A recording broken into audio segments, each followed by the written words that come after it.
Cachemira en llamas. Escalada militar entre la India y Pakistán. Guerra total.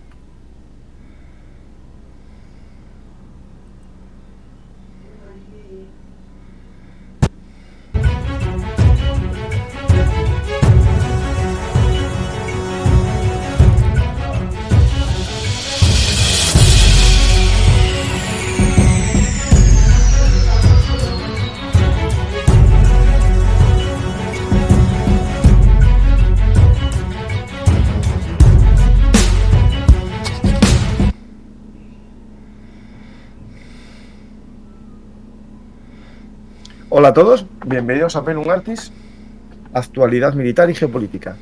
Hoy vamos a ver qué está sucediendo en este cada vez más convulso mundo. Hoy volvemos a hablar de la guerra, no sé si decir guerra o crisis entre dos vecinos, pero dos rivales o dos enemigos casi históricos, que es Pakistán y la India. Esas guerras civiles que nunca tienen fin. Podemos poner siempre como ejemplo lo que sucede entre Pakistán y la India. Vamos a hablar hoy con dos amigos, Juan Carlos Pérez y también nuestro amigo Mariano López de Miguel, que vendrá en breve. Vamos a ver si podemos llamar esto guerra o todavía es una crisis, ¿no? Por ahora es crisis, ¿no? Saludos y gracias por poder estar aquí. Mariano seguro que está en un momento. Siempre se refirieron en la época de la guerra de Corea, por lo menos lo hacía el presidente Truman, como operación policial, lo cual remite ciertamente a esos circunloquios, pero si se me permite, dado que en cierta medida se habla de los hindúes y de los musulmanes en el momento en el que estamos, dado que hay cristianos en estos dos países, quisiera decir habemus papam. León XIV, de todo corazón, a los católicos. Hoy es un día de júbilo para todos los católicos. La silla de San Pedro está ocupada, con lo cual felicidades. Pues tenemos un papa estadounidense, primero de la historia siendo estadounidense. Yo apostaba por un español, conocido mío, que lo conozco porque es asturiano y porque es salesiano, y yo soy profesor de un colegio salesiano, una pena, pero Artime no pudo ser esta vez, a lo mejor para la siguiente, porque es más joven que el papa actual. Pues vamos a hablar de un tema que está cada vez más candente o más complicado, que es lo que está sucediendo ahora mismo entre la India y Pakistán. Habíamos hablado con Mariano en un programa muy interesante que nos lo quitó YouTube porque había una escena de otro vídeo que fue borrado porque decían que era desinformación y realmente era una escena de una prueba de misiles diciendo que no era de momento, estaba diciendo estas son las capacidades militares de la India y puse una escena que era llamativa, ¿no? Y por eso me borraron el vídeo y como en el de Pakistán que hice este domingo con Mariano aparecía ese vídeo también, me quitaron los dos. Pues hoy no vamos a poner muchos vídeos porque la gente está muy tensa con el tema de la desinformación. Lo que no se dan cuenta es que cuando tú dices que esto es el ejército de la India y tiene 1.500.000 soldados, no significa que la foto que estás poniendo es de un ataque actual, sino de eso que estás diciendo. Pero bueno, es lo que hay. Y hoy vamos a intentar comprender qué está sucediendo. Yo hice un programa ya de la operación Simrod, ese tinte rojo, ¿no? Ese tinte vermelho o vermellón que simboliza a las mujeres viudas, ¿no? Del ataque islamista en Cachemira, y los indios decidieron vengarse utilizando ese elemento, ¿no? De las viudas, ¿no? Pues vamos a ver, Juan Carlos, qué está sucediendo en esa escalada. Analizaremos lo que pasa ahora mismo, pero hablaremos también del motivo de todo esto, ¿no? El por qué y qué posibles riesgos tenemos, ¿no? De escaladas. Estamos hablando de dos países que ya tienen una historia larga de enfrentamientos, ¿no? Bueno. Sí, estamos hablando de una triangulación, porque una cosa es el enfrentamiento entre ambos dos, que es de larga data, y otra, la situación que coagula en Cachemira, en donde hay tres partes, porque Cachemira está dividida entre la zona de ocupación pakistaní, la de India y la China, cosa que dará de interés cuando podamos hacer un una semblanza respecto de lo que ha sucedido desde el 47 hasta el momento actual. Sería ocioso la metabolización en la forma racional, porque si uno piensa, son grupos terroristas que patrocina Pakistán, que actúan dentro de la zona hindú, y al revés, grupos terroristas patrocinados por India, que actúan en la zona pakistaní. Entonces uno podría decir, nosotros no tenemos nada que ver con estos. Pero, dado que luego cuando se produce la represalia, porque el otro no ha hecho la labor policial de buscar el terrorismo y tratar de meterles, porque todo el mundo sabe... No la actividad, sino básicamente sí, que el otro lo financió. Sí, vamos, que peor, o sea, no se puede hacer el trampantojo porque todo el mundo sabe cuál es el fondo y toda la situación que se está jugando. Hola, Mariano. Bienvenido, gracias. Hola, Mariano.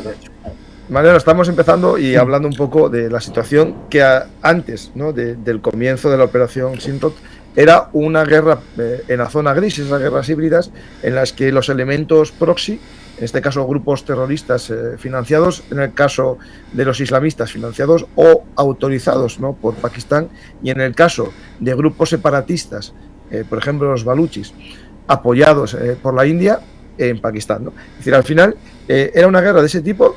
Seguían más o menos unos... Bueno, era autorizado por ambas partes, es decir, las ambas partes sabían lo que había, pero para Modi, ¿no?, el ataque último que hubo en Cachemira con 26 muertos, bueno, 25 indios y un nepalí, para él fue una gota que colmó el vaso y dio lugar a esta operación de castigo, ¿no?, que yo ya conté en el programa sobre esta operación, que según la India era un objetivo solo, digamos, de cuarteles terroristas, ya los mostré todos, pero los vuelvo a mostrar posteriormente, y que no quería escalar. ¿Y qué pasa? Que Pakistán activó su ejército y dio respuesta, y atacó no solamente la Cachemira india, sino también el Punjab. Y al parecer eso generó muertos civiles que no pertenecían a ningún grupo, digamos, terrorista para los pakistaníes que estuviesen en territorio indio, y ya no hay equilibrio. Por tanto, ahora la India respondió y hoy mismo está atacando objetivos militares pakistaníes. Atacó varios radares y varios sistemas de lanzamiento de misiles. Por tanto, ya estamos en una guerra que ya no es contra el grupo terroristas, los grupos terroristas, esos tres grupos terroristas, o militantes, depende cómo queramos definirlos, porque estas guerras proxy depende en qué lado estás, ¿no?, cambia el elemento, pero ahora estamos en un enfrentamiento, digamos, entre fuerzas aéreas, y hay combates de artillería también, es decir, están disparándose en la frontera. Vamos a ver un poco qué ha pasado. Yo ya lo resumí mucho. Si queréis, saco una nota de prensa que acaba de publicar el gobierno de la India. Voy a poner la versión en español ya directamente para leerlo, que lo pueda leer la gente en su pantalla mejor.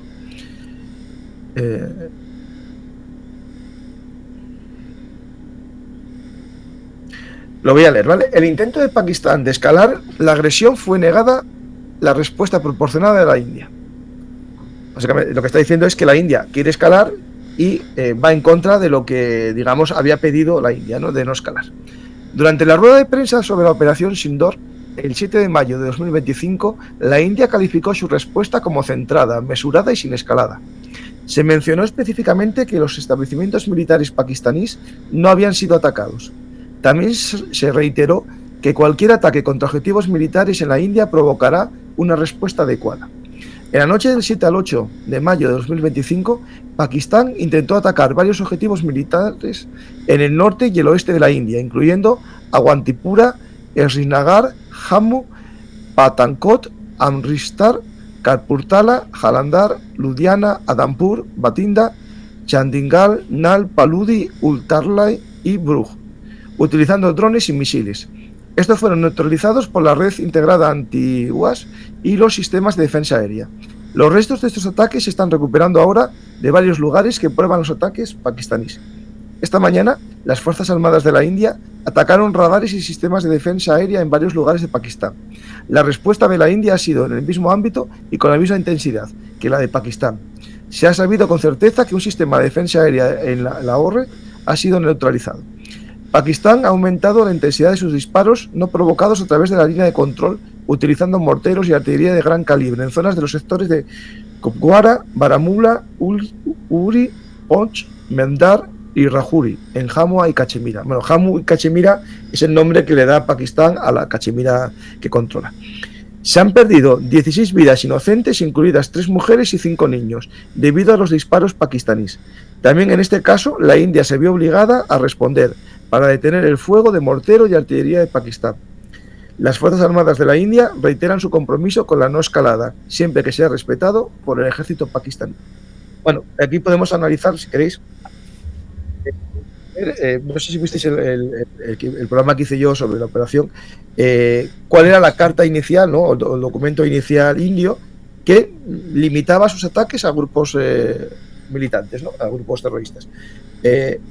¿Creéis que la escalada pakistaní es una respuesta mesurada o es un comienzo de una escalada superior? Es decir, incontrolable esto. Si quieres empezar tú, Juan Carlos, no hay problema. Quizás mejor empieza tú. Aunque bueno, digamos que voy a empezar por el final. Empiezo yo, si queréis. Voy a empezar por el final. ¿Cuál es la resolución que debería de ser? Claro, porque es la complicación. Hasta este momento, y luego se puede ir a la situación en el 47-48, en el 65, en el 71, en el 99. En buena medida, en la India, me salía Irán, pero son cosas del 79 que tiene ramificaciones en muchos sitios. India ganó. Odio la idea de que ganó. Y Pakistán siempre ha ido de derrota en derrota. Tal vez eso impele al hecho de la situación actual, que no es muy buena internamente, a la hora de tratar de obtener una victoria, de aparentar que gana. Igual a alguien le ha estado chivando de que te vienen a atacar, creo que lo comentaste tú en algún programa, la posibilidad. Pero esa situación de la India, más allá de cómo se ha llegado hasta aquí, puede terminar en eso, en una victoria de la India, una victoria de Pakistán o un empate. Pero el empate cada vez es más improbable, porque esa situación de delicado equilibrio significaría un acuerdo entre las partes. Pero ya ese comunicado y las acciones y la desinformación que estamos viendo hace improbable que puedan llegar a ningún punto de acuerdo. Pero, por poner una provocación, ¿dónde está el BRICS? ¿Dónde está ese club Friars que en 2 minutos iba a terminar con todo esto? Luego ya volveremos a esto. Pues tenemos riesgo, porque esto, Mariano, te toca a ti ahora responder y pues voy a decir yo mi punto de vista también. ¿Qué te parece? ¿Que es un intento de frenar la situación o de decir a mí no me tocas nada de mi territorio aunque no sean militares? ¿O vamos a escalar esto hasta arriba? Aumenta la tensión, sin duda. A ver, ha dicho muy correctamente Juan Carlos todo lo relativo año 47, las guerras que al final acaban siendo subsidiarias. La más importante era el Kargil, sí, del 99, Glaciar y Yinsen. Pero la gente se olvida de lo que fue el cerrojazo antes de quitar la autonomía ya en el 2019 a la Cachemira India, pues los problemas de 2016 y 2018. 2018. Tenemos a un grupo militante, Hizbul Mujahideen, igualmente potente como habréis citado a Lashkar Taiba, a Jaish al-Mohammed, del ejército del profeta, pero en este caso la ocurrencia fue una ejecución extrajudicial. Un militante de Hizbul Mujahideen, Burhan Wani, de solo 22 años, es asesinado literalmente por la India en un tiroteo en el cual parecía que se estaban rindiendo los militantes de este grupo. Y como siempre, lo que es Pakistán respondió de la peor forma posible, con casi una invasión por tierra. No se llegó a ella, pero fue un mismo momento en el que también hubo otro conflicto, olvidado en aquella época, que soltó la chispa, que fue Karabaj, Nagorno-Karabaj, antes de lo que ocurrió en 2020. Pero centrándonos obviamente en lo que era Cachemira, puede aumentar la tensión. Y otra cosa muy importante, la India se defiende mediante su ejército. ¿Hasta qué punto podemos diferenciar lo que es el ejército pakistaní, o sobre todo su todopoderoso interservicio de inteligencia, de lo que son estos grupos militantes? Si los han nutrido desde la yihad afgana. Entonces ahora mismo tenemos un ejército regular pakistaní buscando venganza, no se puede decir de otro modo, pero también tenemos que añadir lo que es el Estado dentro del Estado de interservicio de inteligencia, y que se va a valer de lo que es la la propia idiosincrasia de estos grupos militantes. ¿Optará, por ejemplo, la India por utilizar o activar sus células durmientes a través de la RAW, Research and Analysis Wing, de grupos militantes que has mencionado poco como son los balochis? Pues no lo sé, pero la situación es muy tensa y sobre todo por el factor de que ya hemos pasado obviamente de guerra proxy o guerra subsidiaria a una guerra abierta utilizando artillería pesada y aviones. Entonces la cosa es, no quiero pronunciarme mucho, pero a mí me preocupa. Esto hay que explicar un poco que ya, a ver, todo comienza con el ataque en Parchagán, ¿no? Perchagán, es que no me acuerdo de mismo. Perchagán. Espera un segundo, Intentado Cachemira, creo que era Perchasgán, pero a ver, Cachemira, es que ya, la verdad que tienen todos estos nombres. Unos nombres muy complejos, ¿no? Vamos bueno, ya hace 15 días, Pahalgam. Un ataque en una tirolina, se echa la culpa a grupos islamistas afincados en Pakistán. Al principio se culpaba a uno y ahora ya, según la India, es otro grupo, el grupo Resistencia... tengo islámica, espera. ¿Grupo Resistencia Islámica? Sí, pero el nombre espera, es que son tantos datos y no tenía yo pensado decir esto ahora. Bueno, aquí lo tengo el hilo, espera un segundito. Y tengo el nombre.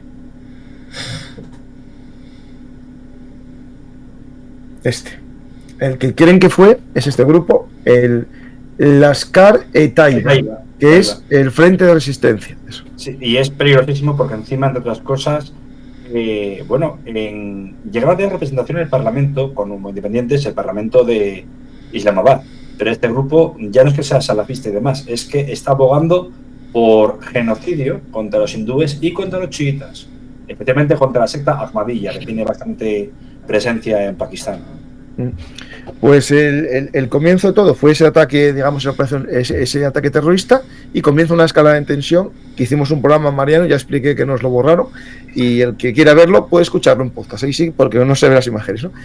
Pero el tema es, lo importante es la escalada, ¿no? Una escalada que ya estaba tenso el territorio. Esto hay que recordarlo, que la tensión entre el gobierno de la India nacionalista y el gobierno de Pakistán tendiendo cada vez más al islamismo, pero sobre todo con algo que para mí es el detonante del problema que se nos puede venir, que es con una crisis económica muy grande. Es un país que tiene bastante problema económico, eso normalmente lleva siempre a tensiones, ¿no?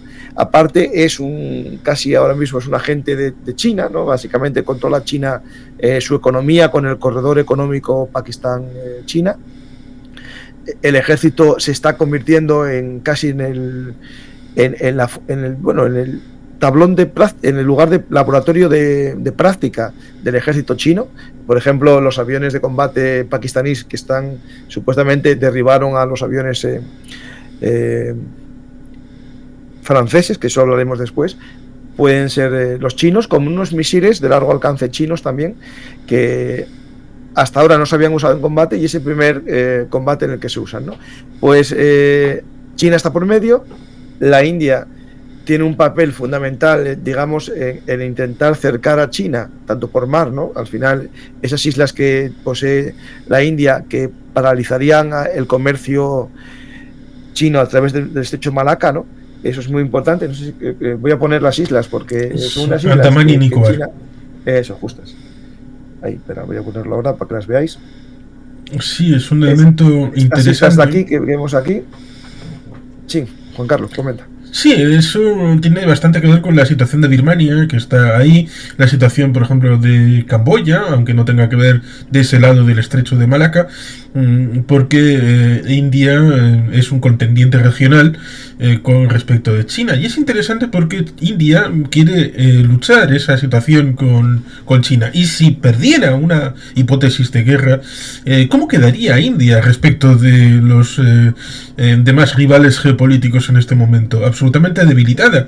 Eso sí, como seguramente podría decir Mariano, que seguramente lo dirá respecto de Sejong Hake, la Tercera Guerra Mundial, y la relación de Pakistán con las tres A's. En el caso de India, tiene algo que ver con relación con Samuel Huntington, acerca del choque de civilizaciones, que las cosas a veces cambian porque nos encontraremos con ese vector en el que ya entonces se hablaba de que Pakistán y China estaban juntos, pero India estaba relacionada con los restos de la Unión Soviética. La relación era más directa entre Rusia y la India, pero en este momento histórico en el que la India ha cambiado proveedor, lamentablemente para el S-80 Plus, los submarinos indios parece que van a ser de origen alemán. En el ámbito del aire parece que el Rafale había obtenido una victoria importante, y parecido a como sucedió en la guerra de los 6 días en el 67, en el que tuvieron una oportunidad para brillar los aviones franceses, parece que aquí la oportunidad puede ser dudosa. Con lo cual no solamente es un asunto regional, sino también implica a constructores de material bélico, ámbito geopolítico, las relaciones internacionales y, por supuesto, lo más importante a veces, el tema básico, las relaciones entre las comunidades dentro de los países, la debilidad intrínseca económica, política, social de la India y de Pakistán, esos proyectos totalizantes, por ejemplo el del Bharatiya Party, Narendra Modi, que es interesante porque remiten a 30 años atrás, tanto en Pakistán como en la India. Ayodhya como proyecto de transformación de lo que era una mezquita a un centro religioso propiamente del proyecto hindú. Y ahí estaba Modi, y ahora es primer ministro, con lo cual esas corrientes de fondo que remiten, a pesar de que, como soléis comentar a veces, la banda blanca remite al cristianismo, pero ¿cómo están los cristianos en Pakistán? ¿Cómo están en la India? Ahí vemos el poder totalizante de una idea en donde la religión es la argamasa de un proyecto nacional que sin él tal vez haría aguas por bastantes medios.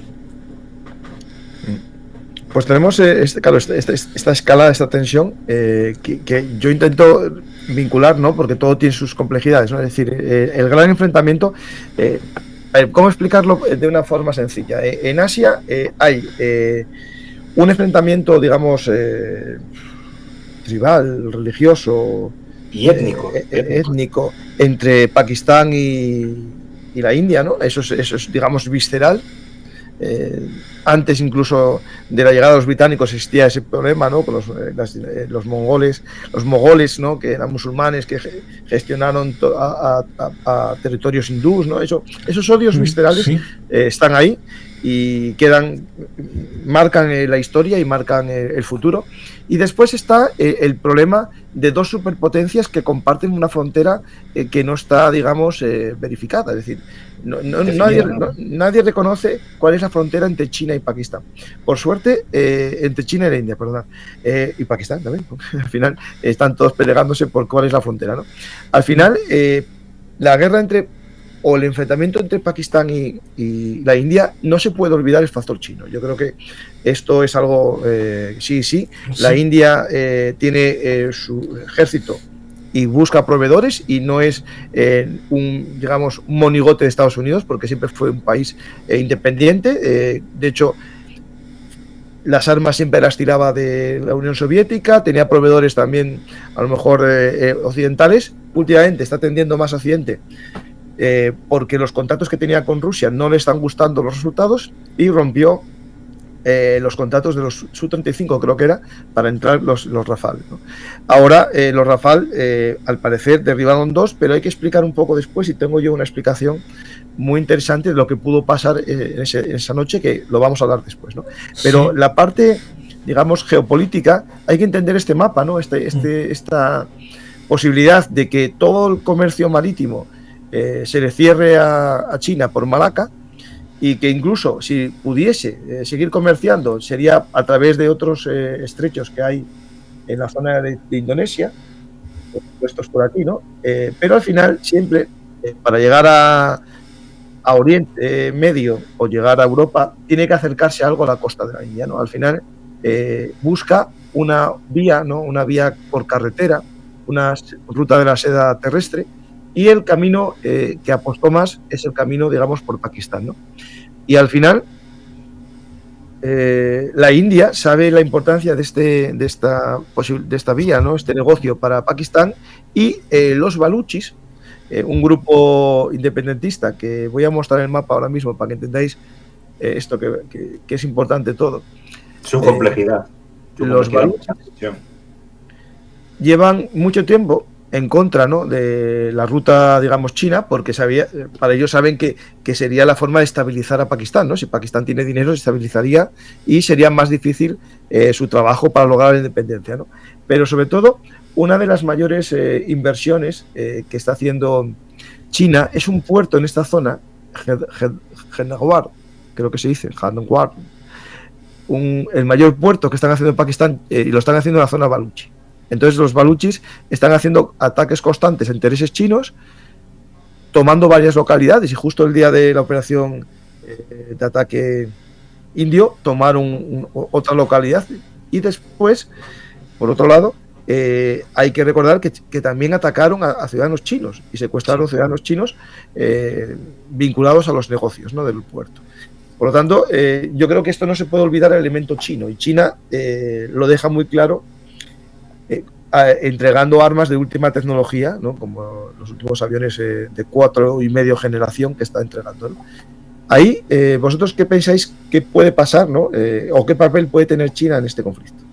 Hay un momento que me da miedo, creo que lo habré con Juan Carlos en algún conversatorio, o contigo, Paco, o quizás con la gente, ya tengo tanto lío, que es que si se cumple lo del papel de China, etcétera, ya no solo está haciendo una amalgama también de lo que se ha hecho con civilizaciones, ¿no?, de Huntington, como citó anteriormente Juan Carlos, pero es que, y yo siempre recomiendo que es bueno leer a todo tipo de autores, lo peor de todo es que está cumpliéndose lo de Misión Eurasia de Alexander Dugin, ¿no? Estamos hablando de lo que procedería a ser una talasocracia, una lucha por el control del mar, pues entre dos nuevos aliados de facto, que pueden ser Pakistán y China, y luego dejando de lado y acorralando a la India, pero también a puertos importantes como son el de activo Ceilán o Sri Lanka, y unido todo ello el factor de Singapur, ¿no? Entonces, sí, desde luego los baluchis saben perfectamente lo que es la inyección de dinero chino, porque China en la zona africana está haciendo soft power frente al hard power ruso de mandar asesores militares, bueno, véase gente de la Wagner o Africa Corps, etcétera.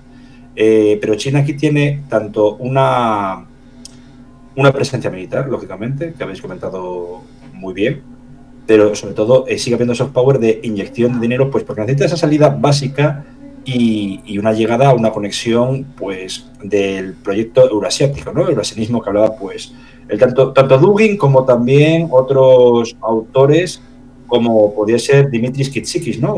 Curiosamente un griego que estaba a sueldo de Ankara, pero no deja de ser, yo diría que importante y a la par que preocupante. No sé qué opinará Juan Carlos. Mira, hoy hay una cosa, hoy, espera que te interrumpo, porque tiene que ver con el eurasianismo. Hoy mismo, algo que tiene que preocupar a Occidente, y tenemos que entender ahora mismo ya claro los bandos que existen en este mundo, y que Estados Unidos espabile también, esto que acaba de pasar hoy en Moscú, que es que Rusia y China firman acuerdos de cooperación estratégica. Y Xi Jinping dijo hoy algo muy fuerte, que no se había dicho hasta ahora, 3 años de guerra, que va a tener que apoyar a Rusia en la carrera militar, es decir, en armas. Algo vino a decir con esas palabras que es en su esfuerzo militar.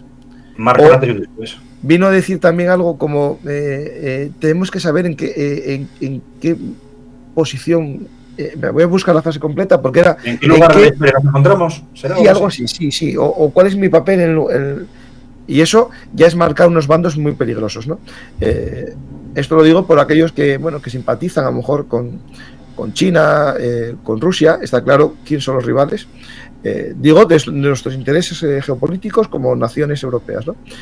Después cada uno que tenga sus simpatías, lo entiendo muy bien, pero estamos en un colectivo y China no es exactamente un garante de las libertades tampoco. Es decir, aquí se está produciendo una alianza extraña. Pakistán, bueno, es una democracia, pero peculiar, porque está muy, digamos, vigilada por los ejércitos, ¿no, Mariano? Sí, a fin de cuentas, si se me permite solamente el añadido, es el hecho de que, como en el Imperio Otomano del siglo XVIII, el único estamento que parece funcionar en Pakistán es el ejército. y eso puede ser peligroso, bastante peligroso. Respecto de China y esa situación, más allá del tema presente, con ese fondo respecto de volver a establecer un esquema de Guerra Fría binario, en donde estemos las autocracias por un lado y nosotros enfrente, las democracias, o por lo menos los que nos consideremos democracia y ejerzamos de tales, porque es teoría y práctica. En los años 60 se vincula esa situación respecto de China, respecto de Rusia, respecto de Pakistán, respecto de la India. En 1962, en el momento en el que se está produciendo, porque es interesante, en paralelo con la crisis de los misiles en Cuba, se produce la invasión de China respecto de Cachemira, respecto de la India, en el territorio controlado por estos después de la situación del 47-48. ¿Por qué? Pues porque habían hecho una carretera y se dieron cuenta en aquel momento, les dijeron, bueno, podéis marcharos, y los chinos dijeron, va a ser que no. Una carretera en altura que les conectaba. Y en el 65, después de esa situación interna, los pakistaníes dijeron, esta es la mía, y ahí es cuando se fueron a la guerra. Y luego, en los años 60, nos encontramos en una isla, en el río Amur, durante prácticamente un mes, ahí probando Mao Zedong la idea de hasta qué punto los soviéticos eran permeables a un choque directo. Con lo cual, sí, en los años 60, hace ya 60 años, hay respuestas a cosas que pueden ser actuales. Totalmente. Y si se me permite el añadido, bueno, creo que hable contigo, Juan Carlos, también hablo contigo, Paco, el libro clásico de un autor que falleció al mismo tiempo que Samuel Huntington, ¿no? En este caso el autor de The Christian Study Monitor, John Cooley, Guerras Profanas, en el que ya, a partir de la yihad afgana, ese año 79 que tan correctamente comentó Juan Carlos, que pasaron muchas cosas, pero lo que se olvida es que China intentó librarse de lo que era su problema interno en Xinjiang y los primeros movimientos integristas, pues mandando a los uigur, que por cierto tenemos un programa, a la frontera noroccidental, y de ahí a Afganistán. Muchos fallecieron, o murieron, combatiendo a los soviéticos. Era la época, efectivamente, en la que la Unión Soviética y China estaban más o menos a tiros por el tema del Amur. Casi le dar una elección con tanques el camarada de Leónidas a Mao Zedong, pero bueno, al final se llegó a una especie de status quo y a partir del deshielo con la perestroika de Gorbachev, pues China y la Unión Soviética, posteriormente Rusia, se alían. Tenemos que tener las cosas muy claras. Vuelvo a repetir, China es una potencia global, lo marca también muy concretamente, no está traducido, pero la traducción, por así decirlo, de este libro de David Kilcullen sería El dragón y las serpientes o cómo China devoró a Occidente. Y es cierto, tenemos un problema que es una venda delante de los ojos de la dependencia económica, pues la quita de deuda, etcétera, con respecto de China. Y hay otros países nominalmente con democracias limitadas, como es Pakistán, que tras haber eliminado una de las presas, América, ya desde el primer gabinete de administración Trump, ha virado hacia Oriente, y en Oriente, en este caso, el lejano Oriente, obviamente hacia China, que la ayuda pues con tecnología militar, y también un amplio, insufla muchísimo dinero a sus arcas, ¿no? Porque es un país que efectivamente, Paco, te está pasando un problema económico muy grave, acuciado también por las numerosas aranceles a aluminio y acero que le está poniendo Estados Unidos. Hay un tema importante cuando hablamos de crisis económica de Pakistán, y nadie habla de una posible crisis económica en China, ¿no? Es decir, el tema de China es un tema tan oscuro o tan cerrado que puede vivir una apariencia distinta a la realidad. Es decir, esto lo digo porque hace poco Oscar Vara hizo un análisis muy interesante. Él siempre usa los datos chinos, ¿no?, para hablar de China. ¿Qué pasa? Que llevan algunos datos sin publicarse desde el 2021, otros sobre el 2022, y algunos datos que son reveladores, ¿no? Un poco como, por ejemplo, los datos de desempleo, los datos de tal, los van ocultando cuando empiezan a empeorar. Se notan algunos datos, por ejemplo, datos de personas que viven de subsidio de desempleo, empieza a aparecer el SHA histórico, muy bien, y en el 2022 empieza a subir, y lo cierran, y ya no muestran ese dato en público. Datos de desempleo juvenil, lo mismo, no se publican. Datos de viviendas no vendidas, no se publican. Eso sí, entonces lleva a que haya analistas que se basan en algo tan sencillo para ver el crecimiento del PIB, digo tan sencillo entre comillas, como fotos satelitales nocturnas para ver el alumbrado de las casas. Es decir, cuántas casas están iluminadas de noche. Porque muchas de las casas chinas están cerradas porque no se vendieron. Hay una crisis inmobiliaria inmensa. Y eso llevó a que mucha gente no tenga acceso al trabajo. Y también recordar que cuando muchas empresas europeas empezaron a querer salir de China, fueron a otros países, a Vietnam, a hacer procesos industriales.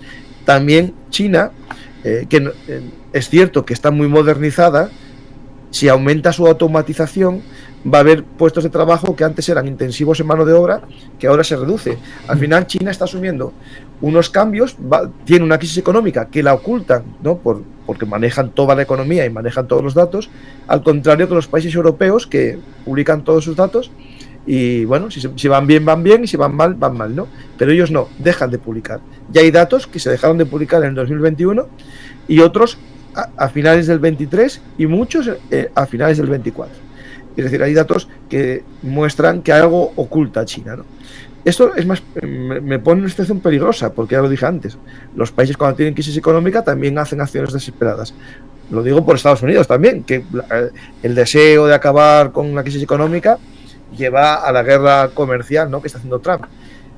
Pero yo creo que todo esto va a marcar unas alianzas.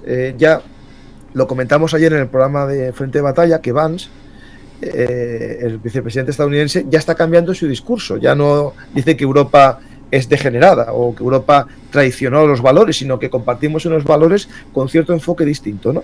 Es decir, se quiere, o Estados Unidos se está dando cuenta que su intento de ganarse a Rusia no tiene sentido, y yo creo que tiene que ver la firma de las tierras raras ahora mismo con lo que está pasando. Es decir, y también es una cosa, no sé si lo hablé con Juan Carlos ayer, también contigo, Paco, que es que a sabiendas de todo el problema interno que tiene en Xinjiang y en Tíbet, China, que lo aplacó Manu Militari también como la India en Pakistán, en Cachemira, ¿por qué se une al que ese elemento subversivo como es Pakistán en vez de India, que podría decir comparto esa solidaridad por mantener la integridad territorial, etcétera, etcétera, que conocemos, que también pasó en Chechenia?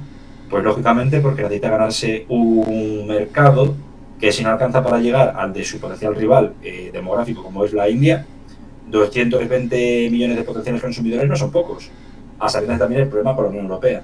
Entonces sí, también es un giro económico, lo que dijiste de la vivienda, la burbuja inmobiliaria, pero añadamos de que China no quiere admitir una cosa, tiene un problema social, de cambio demográfico, población envejecida, los millennials en breve se jubilarán, ya sabes cuánta gente puede acceder al mercado de trabajo con todos estos datos que das.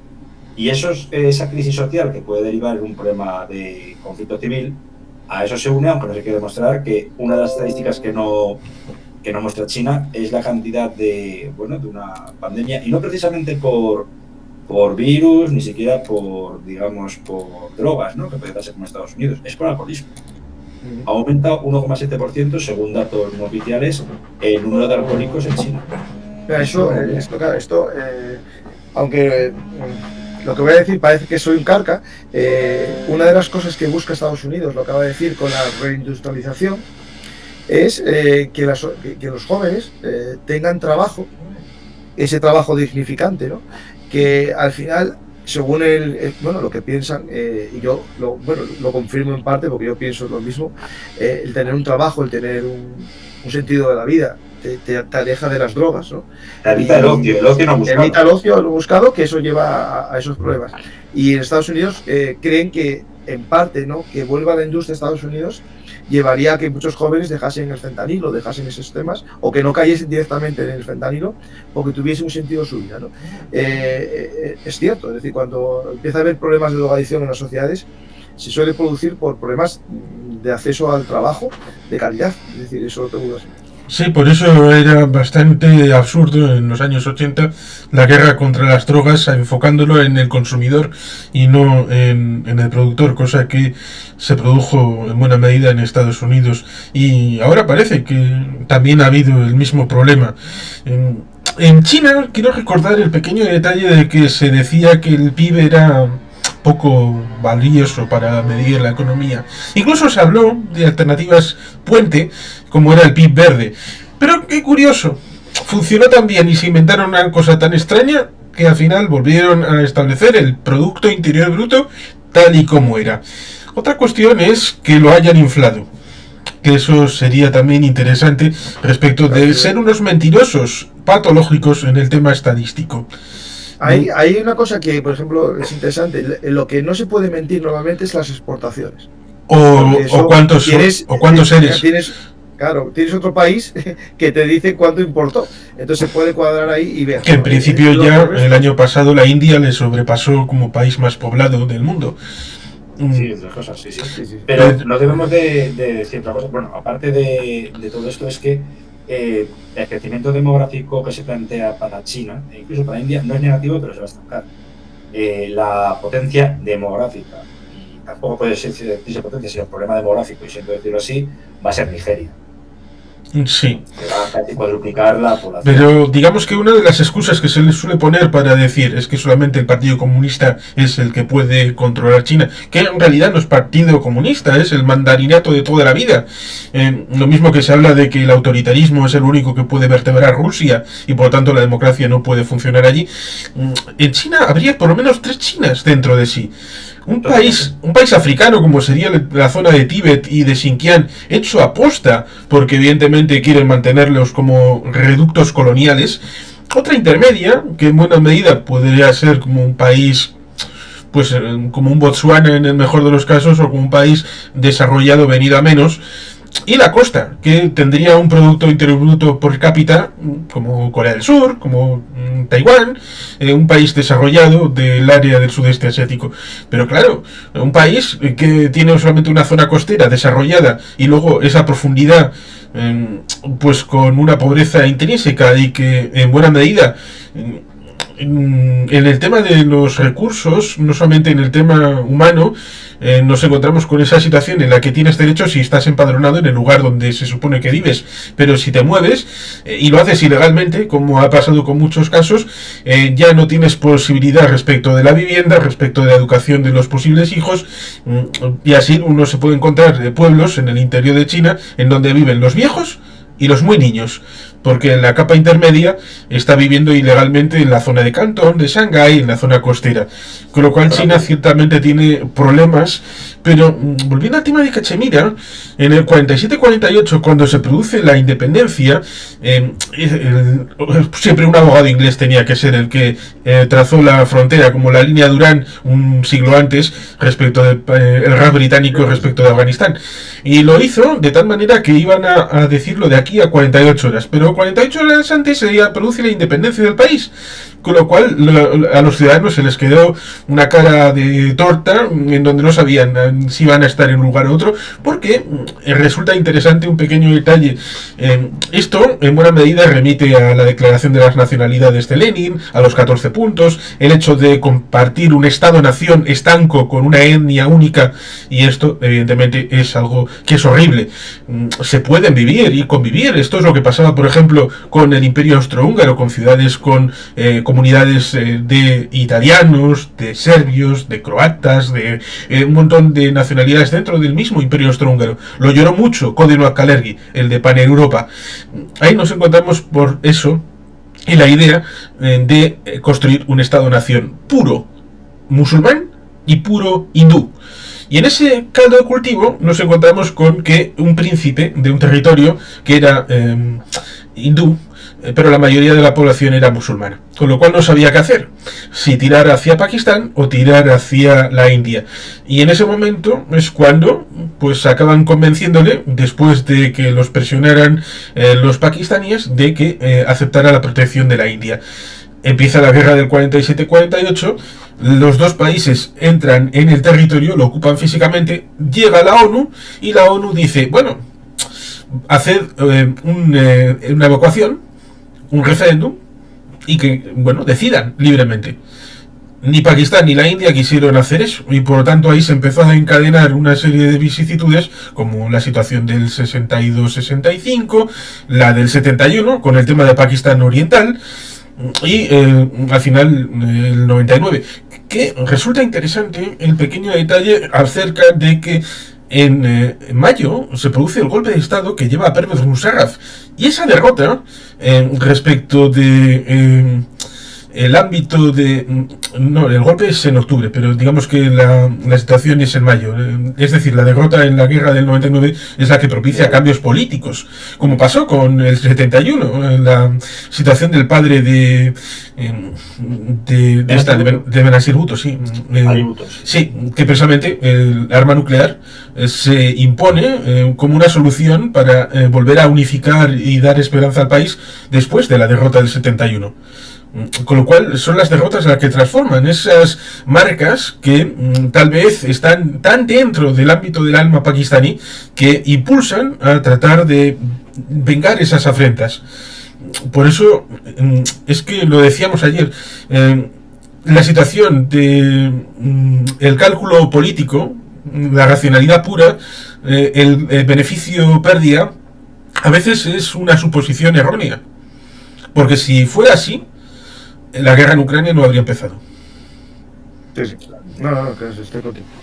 El problema de las sociedades que están dirigidas por el nacionalismo, ¿no? O por el odio religioso, lo que sea, no hacen cálculos racionales, eso está claro. Y es decir, esto es el problema que hay, ¿no? Yo oí un pensamiento, no me acuerdo quién lo dijo, de que el problema que tiene Pakistán frente a la India, ¿no? Es que la India teóricamente es superior en cuanto al ejército. Por ejemplo, tiene 2 portaaviones, no tiene Pakistán ninguno. Las armas nucleares están igualadas, ¿no? Pero el problema que tienen es que... unas 170. Pakistán, sí, pero es igual, destruyen dos... o sea, eso no hay problema para destruirse todas las ciudades de los 2 países, ¿no? El tema es que Pakistán es una sociedad casi militarizada históricamente. Y sus fue Tariq-Ali, creo. Pudo ser Paco Tariq-Ali, que decía también lo de que sociedad militarizada, y quiten ustedes el término República Islámica de Pakistán y sea una sociedad democrática. Claro. Es una sociedad militarizada, ¿no? Aparte con ese componente islamista cada vez más marcado y menos laico, ¿no? Y eso lleva a que ellos saben, ¿no?, que su ejército es menor que el de la India, y su pensamiento puede que no sea racional, se base en una especie de pensamiento guerrero, de me voy a por todas por mis cojones, ¿no? Es decir, esto que estoy diciendo, me parece muy vulgar, tiene que ver con el pensamiento, por ejemplo, de su estrategia nuclear. Pakistán tiene su estrategia con ataques preventivos nucleares, mientras que la India tiene el de represalia nuclear. Es decir, alguien dirá, bueno, es lo mismo, no es lo mismo, porque no es lo mismo comenzar, ¿no?, que acabar destruyendo al otro, porque es cierto que Pakistán puede lanzar una bomba, lo que no sabemos es cuántas va a devolver la India, porque la India no va a devolver una, no, va a devolver muchas más. Es que además puede ser una, ¿cómo se llama este término? Lo habíamos hablado también el otro día, Juan Carlos. destrucción mutua asegurada. El MAZ, exactamente. Con lo que añadí del tema de militarización. Hay varios ensayos sobre, creo que el libro se titulaba Fe, Unidad y Fuerza, que eso es el lema no de Pakistán, sino de sus servicios de inteligencia. Sí. Y gente como Asad Durrani, el jefe del Interservicio de Inteligencia, sobre todo para el área de Afganistán, Pakistán, áreas tribales, aunque solo estuvo un año, y que hizo caer a Benazir Bhutto acusándola de corrupción, etcétera. O sea, ese que manejan de papalinas también se tradujo en una necesidad que era: tenemos que traernos a Abdul Qadir Khan, que deje de trapichear en Sudáfrica, que deje de trapichear en Libia y en Corea. Abdul Qadir Khan, muerto por cierto de COVID en 2021, era el padre de la bomba atómica pakistaní. Y para ellos es un motivo de orgullo. En vez de decir que, lo que sería lógico, que el arma nuclear sería la ultimísima opción, aquí no. ¿Por qué? Porque lo hablamos muchas veces. No debería preocuparnos el país que tenga 20 o 30 armas nucleares, que también. Tendría que preocuparnos aquel que tiene una o dos y es capaz de utilizarlas. Caso de Pakistán. Estos tienen más. Quiero decir, en sus inicios, perdón. Cuando hicieron las pruebas, creo que en los años 80, derivando un poco la visión que había en aquella época, porque, claro, encima era un régimen militar, decía Ul-Haq que lo primero que hizo que fue pues cercenar la prensa libre, lo más básico en un dictador de primer orden, ¿no? Y no solo eso, durante la yihad antisoviética, como se denominó, me parece que era el fuerte Badaver, cerca de Peshawar, estalló un polvorín, pero fue tal la declaración que se plantea que quizá fue una prueba fallida de las primeras bombas atómicas de Pakistán. Es una situación muy peligrosa porque pues autores como John Hackett, autores también como David Kilcullen, admitieron que para ellos la zona más peligrosa del mundo no pasaba por Oriente Medio, no pasaba por la zona desmilitarizada de Corea, de la península de Corea, paralelo 37, sino que era tanto Jammu Cachemira como el Aksai Chin frente a China, porque estamos hablando de un triángulo nuclear y eso debería preocuparnos. Sí, y el elemento de las conflagraciones no culminadas, porque cierto es que en 1991 fue Rajiv Gandhi el asesinado, ¿no? Han sido varios primeros ministros, a veces por los... ¿cómo son estos? Los sí, y también... estos que llevan el turbante, que son, los Sikh también han estado metidos ahí. En 1990 hubo una posibilidad de una guerra entre India y Pakistán que no terminó de... incluso pudo haber escalado a un elemento nuclear. Se me dirá, pero Juan Carlos, ¿qué demonios estás diciendo? Si hasta el 98 no hubo una prueba práctica del arma nuclear definitiva entre India y Pakistán, que precisamente la prueba de India es la que lleva a Pakistán a decir, sí, pues nosotros también. Ya, pero en el 72 se produce la primera piedra para tener el arma nuclear pakistaní. En el 74 la prueba del Buda sonriente fue llegar hasta la última situación antes de la prueba formal. Ya se sabía más o menos que tenían capacitaciones. Y por tanto, en los años 80, 70-80, ambos países desarrollaron todo el programa hasta ese último término, que solamente necesitarían un par de semanitas para culminar y tener ya todo el arsenal perfectamente. Por lo tanto, en 1990, y quiero dar un cierto homenaje a George Herbert Walker Bush, porque era el presidente de Estados Unidos que frenó esa situación. También es importante el tema de los interlocutores, los mediadores, las personas que, por ejemplo, James L. Carter en 1994, cuando se estuvo a punto de entrar en Corea del Norte y fue a visitar Pyongyang y se llegó a un acuerdo, el acuerdo de petróleo por alimentos, y que paralizó el equipamiento nuclear por parte de Pyongyang y de Corea del Norte. Con lo cual es importante ciertamente el que haya personas capacitadas, pueblos, países que estén por encima de las partes, pero claro, era posible en el caso de Corea del Norte, era posible entre India y Pakistán en 1990, pero la situación tanto económica como política del mundo en el que vivimos ahora, ¿quién podría estar por encima de India y Pakistán para desescalar, desinflamar, llevarles a una mesa de negociaciones y por lo menos que hubiera un cierto status quo en el que volver a estar? Sobre todo teniendo en cuenta esa situación bélica respecto de el tema aéreo, el tema de la artillería, todas estas vicisitudes en estas horas que se están haciendo, que hace todavía más difícil el hecho de que las partes se sientan emocionalmente capacitadas a evitar la rabia, a evitar la venganza, a evitar el sentirse derrotadas y buscar, tratar de cambiar esa emoción por una victoria. Va a ser complicado. También es cierto que uno de los primeros mensajes de llamamiento a la calma me hizo bastante gracia porque procede de Kabul, del Emirato Islámico de Afganistán, llamando a calma. Sí, al orden, sí, y a la paz, sí. Me parece cuanto menos curioso, bueno, primero fundamental porque desde 2021 no se reconoce el gobierno afgano. No es como en los años 90 por parte de Arabia Saudí, no se reconoce. Y bueno, pues la llamada segunda resistencia está intentando hacer lo que puede, pero sin ayuda. Sí. Claro, esto que teme, que haya un efecto derrame del conflicto propio étnico en Pakistán hacia Irina Durán y los pastunes ahora mismo, pues podría darse, es que no tiene por qué. Y lo peor de todo, lo que ha indicado Juan Carlos de llamamientos a la calma, complicado, pero en el instante en el que ocurra una escalada. Ya no es el problema interno con una deriva hacia la autocracia, quizá del propio Modi, ¿no? Que ya lo ha hecho, sino que las múltiples armas de Pakistán pueden salir a rebosar como del vaso, como pasó con Irán el año pasado, pues un momento de escalada bélica muy complicado. Antes creo que Andrés Gálvez, por cierto, que decía que Estados Unidos siempre tuvo una alianza primigenia con Pakistán, muy cierto, hasta entonces también doblemente cierto. A partir de, recordemos, es que el caso más claro es lo de Abbottabad, cuando se captura a Osama Bin Laden. Lo que es raro es que se tardase en tener unas relaciones tan constreñidas, tan congeladas, hasta la segunda parte de la primera administración Trump, en 2018-19. Claro, Pakistán no solo es que sea un país con múltiples armas, es que es un país con un estado profundo muy potente, donde ya no digo siquiera, como ocurre en Irán, el ejército. Aquí lo que tenemos es a los servicios de inteligencia que controlan no solo el 10% de la economía nacional y ponen y quitan primeras ministras como le da la gana. El problema real es que controla fronteras, y son fronteras muy porosas, y creo que a nadie le apetece que desde la línea Durand, desde la frontera noroccidental, pasen grupos terroristas como los que nutrieron a la liga de Ilyas Kashmiri en el año 2010, antes de ser asesinado. Es complejo y a la par pienso que peligroso.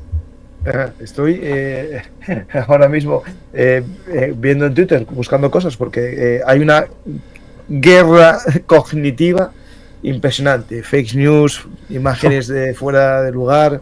Por lo tanto, no comparto ninguna porque no quiero otro aviso de YouTube. Ya sé no, y no solo eso, sino que es muy complicado porque es una zona. A ver, si se me permite decir rápidamente, que no quiero cortarte, Paco, Juan Carlos, es el factor de que cómo va a entrar o salir algún vídeo, por ejemplo, de la Cachemira administrada por ahora con los móviles sale todo con los móviles. Salen, pero es que aparte, de todas formas, sí, lo pueden grabar y demás, pero quiero decir que hay un apagón, digamos, de redes sociales, etcétera. Y apagaron la electricidad, es decir, claro, digamos, para evitar los bombardeos. Para evitar los bombardeos claro, hay un apagón, sí. Hay apagones de internet y de electricidad, sí.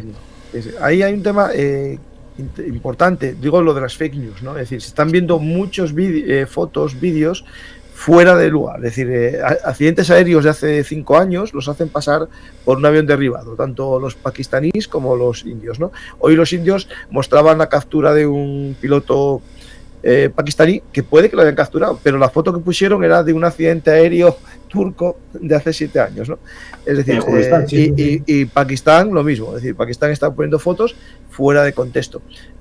¿Por qué? Porque a lo mejor derribaron y cayó en mitad de una montaña, o no derribaron.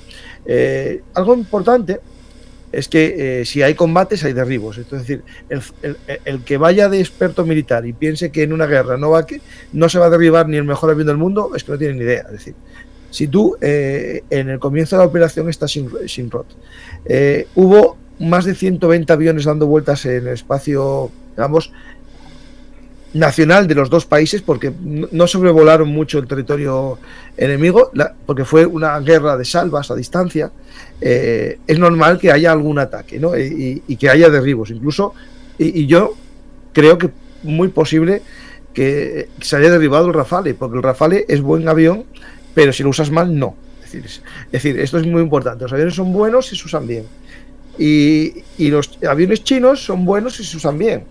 Y los aviones estadounidenses son buenos si se usan bien, pero son muy malos si se usan muy mal, ¿no?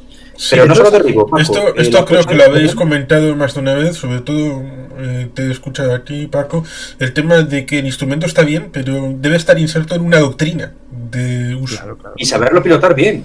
Es que muchos han sido accidentes, estoy seguro. ¿Se ha visto que en más de una ocasión una mala praxis, una mala, digamos, experimentación preataque? Pues mismamente creo que ocurrió lo que ocurrió en el Desert One hace 45 años del rescate fallido de los rehenes, fue que el piloto de uno de los aviones no sabía vigilar bien el tipo de aterrizaje. Bueno, hay que ver cuántas horas de vuelo tienen los pilotos del Rafale, porque llegaron hace poco, tienen 37 Rafales y les llegaron hace poco. Pero el problema va más allá, ¿no? Es decir, hay un análisis aquí de un egipcio que sigo yo en Twitter. Está en árabe, ¿vale? Lo voy a poner en árabe para que lo entendáis todos. pero que hace un análisis muy interesante, ¿no? Porque ya están los, admiradores de Rusia, que ahora son admiradores de China, también es una mezcla así singular, hablando de que el misil PL-15 tiene 300 kilómetros de alcance. No, tiene 150, según la mayor parte de los analistas, que saben más que los que hoy están hablando del PL-15, habiéndolo descubierto hoy por la mañana. Por ejemplo, esta página muy interesante, que es bastante muy conocida, Galaxia Militar, habla de un alcance de unos 140 kilómetros, que son muchos, y es muy buen arma. Pero más de 200 tiene un problema. El tamaño que tendría que tener el misil para transportar el combustible para llegar a esa distancia haría que fuese demasiado grande para ser portado en avión, o que su carga explosiva fuese muy pequeña. Por lo tanto, pongamos que es cierto que el PL-15 fue usado a 150 kilómetros. ¿Qué pasa? Que el posible problema que tiene la India es el uso, digamos, doctrinal del avión, ¿no? Y este hombre hace un análisis muy interesante, que os lo muestro. Está en mi Twitter, ¿vale? Que lo quiera leer tranquilo.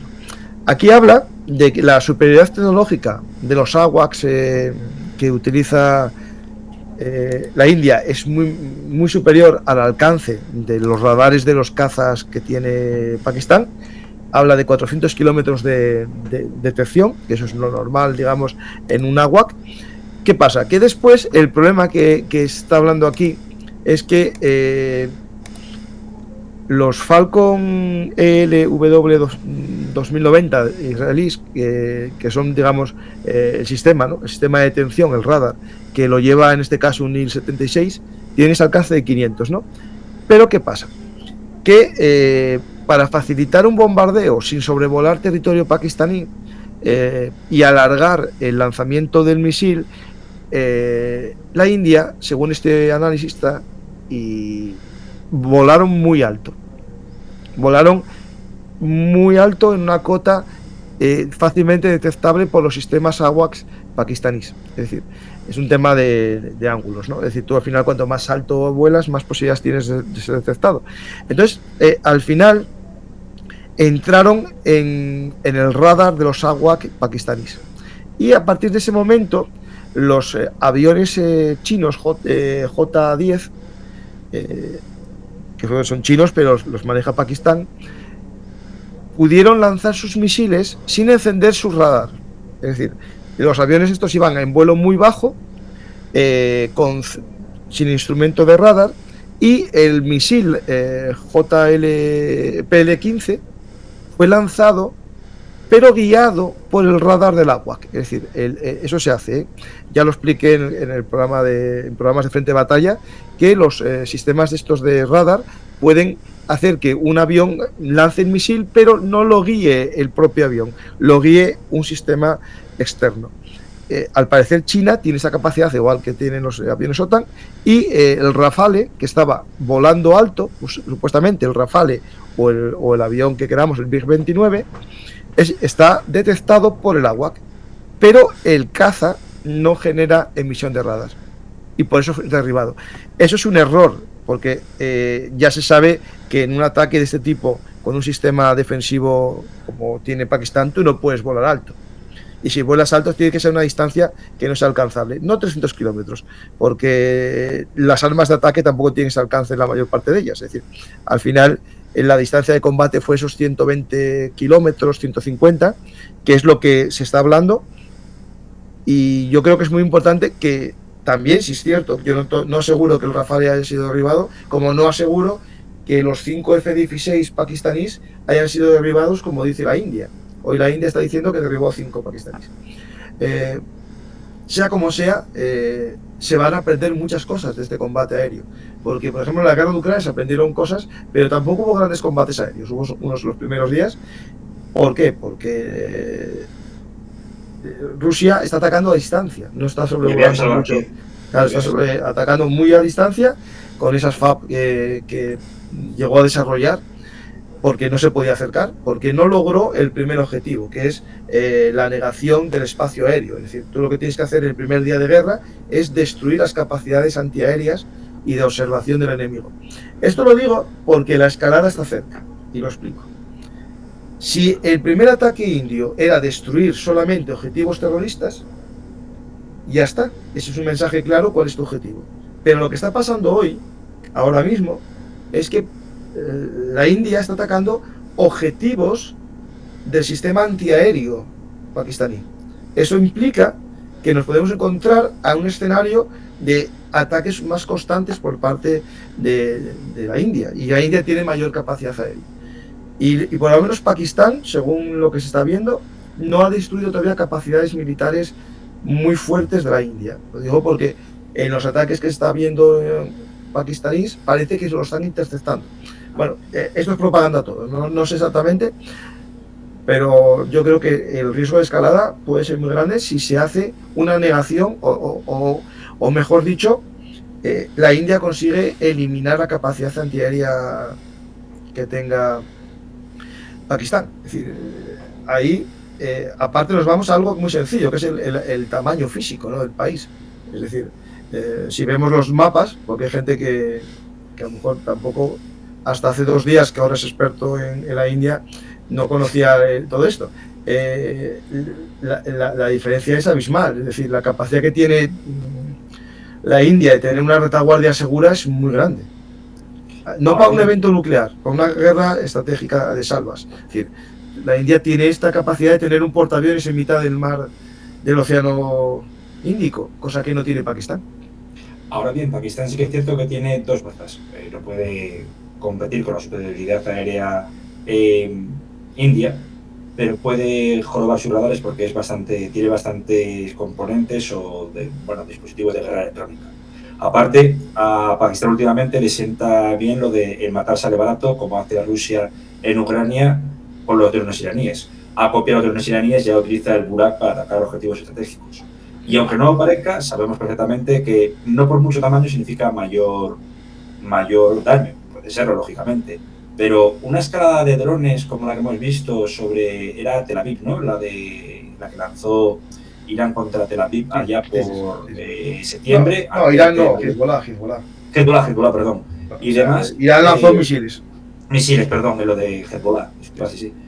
Quien dice que de repente con unas fábricas encima que están trabajando a pleno pulmón, en Pakistán no puede hacer ataques quirúrgicos, porque al final el objetivo es crear miedo. Si ya se han cancelado las clases y los exámenes tipo de selectividad en la zona de Cachemira, en zonas de grandes ciudades de la India, eso significa algo. Están esperando un contraataque, seguro. Sí, y que más allá del tema de la electricidad, el tema de internet, el tema de las clases, está el tema del agua.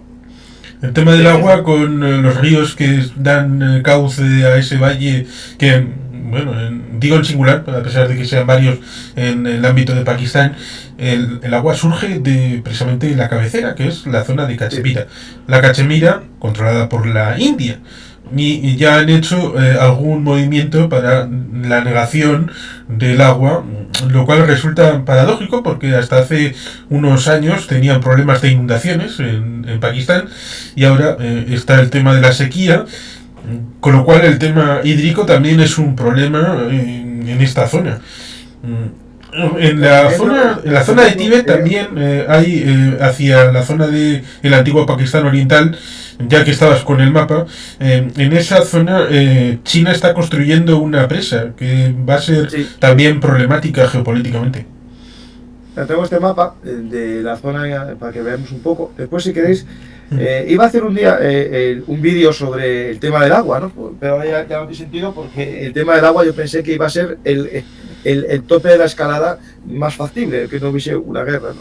Pero el tema del agua es vital, ¿no? Porque para Pakistán, básicamente el 80% de su agricultura deriva del Indo y los demás ríos de la zona, es decir, el 80% de la agricultura se dice pronto, mientras que la India tiene nacimiento de ríos en esta zona, pero menos, es decir, tiene todavía una capacidad.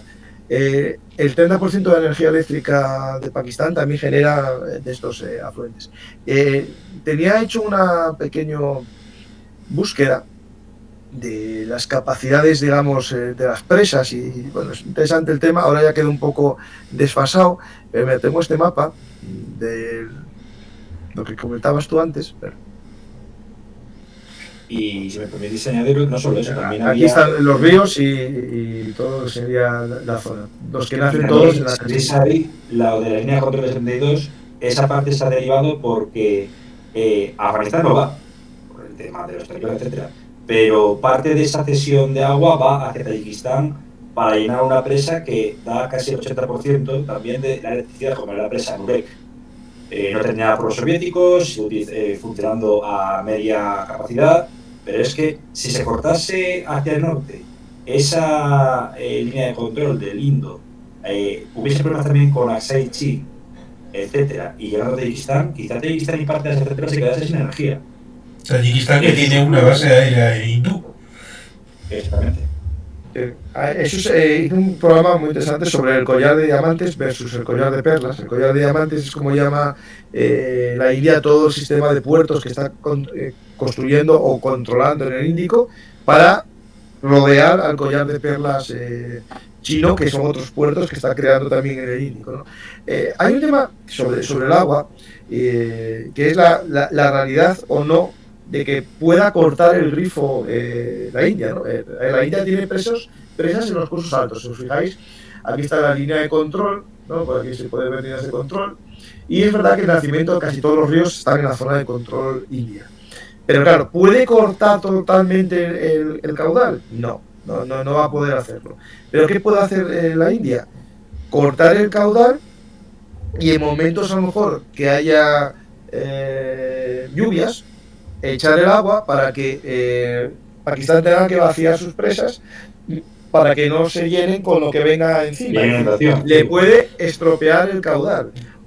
Creo que algo de eso lo ha hecho en los últimos días.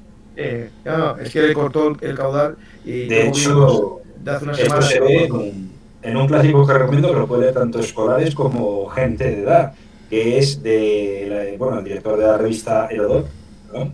Que ya tiene 96 años, acaba de cumplir el taller, Isla Post, que se llama La geografía, un arma para la guerra.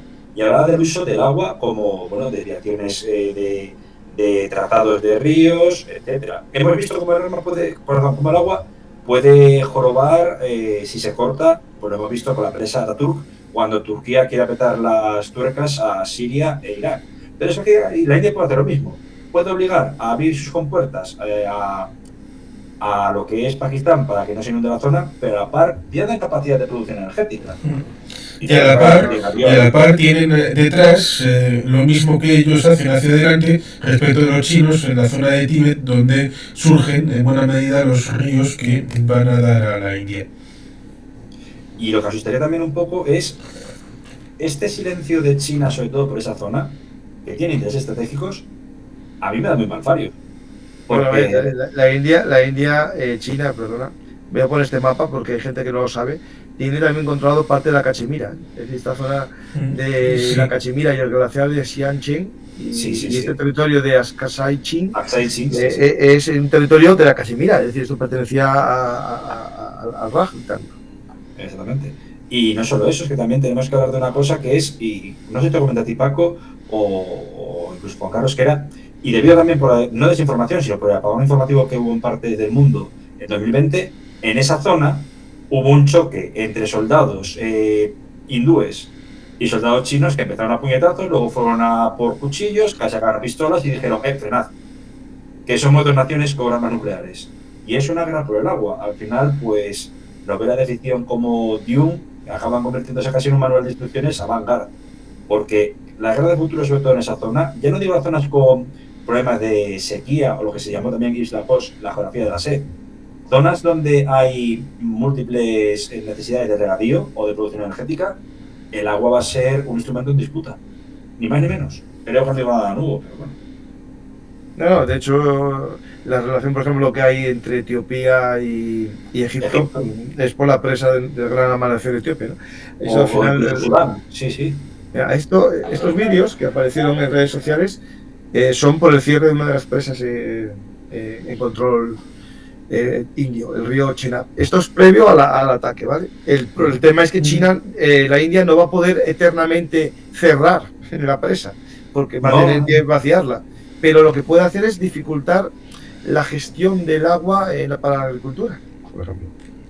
Y ya que es algo relacionado con el rey, ¿esto no fastidia un poco el tema de la fiesta heteropatriarcal de Moscú de mañana? Sí. Bueno, porque para ellos Modi a lo mejor ya no forma parte de esa fiesta de hace tiempo. Modi no va, por lo que sé. No, pero Modi ya... Pero cambia el foco. El mundo, en vez de estar centrado en Moscú, va a centrar su tiro sí. en esto. Eso sí. Eso sin duda, sí. Sin duda, eso no hay duda ninguna. Pues, ¿qué más nos puede faltar? Porque yo creo que comentamos todo. Voy a mirar si está pasando algo ahora mismo, porque el problema es que esto está tan vivo. Ahora justo, a esta hora, fue cuando empezó el ataque el primer día. Que a la 1 de la mañana hora local, más o menos. Por tanto, voy a ver si está pasando algo, ¿vale? Y si puedo añadir, a mí lo que me preocuparía ahora es que haya, como siempre, un efecto de derrame. La zona es muy volátil, pero estos días han hablado poco de lo que es que vuelve a haber problemas en la línea Durán, que hemos comentado anteriormente. Y esa idea del Pastunistán puede estar también creciendo por lo que está viendo en Cachemira. Se quiere una Cachemira unificada, se quiere una Cachemira bajo un gobierno indio, bajo un gobierno pakistaní, o de hecho, creo que hablé con Juan Carlos ayer, ¿qué quiere ser Cachemira? ¿Quiere ser un estado independiente? Porque por población supera a varias naciones. Y sobre todo, ¿qué tipo de gobierno querría? Sí, porque tal vez la solución ideal sería rejuntar toda la parte hindú, la parte pakistaní, la parte china, y que se conviertan en un país independiente, pero claro, ahí estaríamos en el hecho de algún país que querrá pastorear ese país independiente, en el caso hipotético de que llegaran a consentirlo, y ahí también habría un problema, y seguramente para no llegar a eso, pues intentan mantenerlo dividido actualmente, porque a alguien le ha importado cuál es la opinión de la gente, tanto en la parte controlada por la India, por Pakistán o por China. Evidentemente no. Como dije en el 47-48, el plan de la ONU era: quietos parados, evacúen esto, vamos a hacer un referéndum. Pero claro, las partes tienen otros intereses. Hay un vídeo de estos combates en frontera. Me fío de él, porque Warnoir es un analista muy bueno en datos de armas. La verdad que viendo este vídeo es un poco extraño todo. Están disparando como a la nada. Están disparando al puesto fronterizo indio, en el otro lado de la frontera. Pero la verdad que no parece... Con esa oscuridad parece que no están dando a ningún lado. No, pero ya verás riéndose y todo, ya verás, es una cosa muy rara. Mira, ya verás ahora. Es decir, tú si estás en una zona de combate y tal, esto no es muy normal. Es decir, y encima uno grabando con el móvil, sí, desde luego. Claro. ¿No? Es un poco un ejército extraño, ¿no? No sé, el de la India como es tampoco, la verdad que no tengo... muy buena imagen de ninguno de los dos. Sí, el ejército, por lo menos el de tierra de la India, estaba en transformación, porque había esa idea de que cuando llegabas a los 45 años luego tenías una pensión vitalicia, y eso era un poco como le pasaba al ejército de Grecia, que las pensiones las incorporaba en el gasto de defensa. Eso lo hace España, ¿no? Eso lo hace España.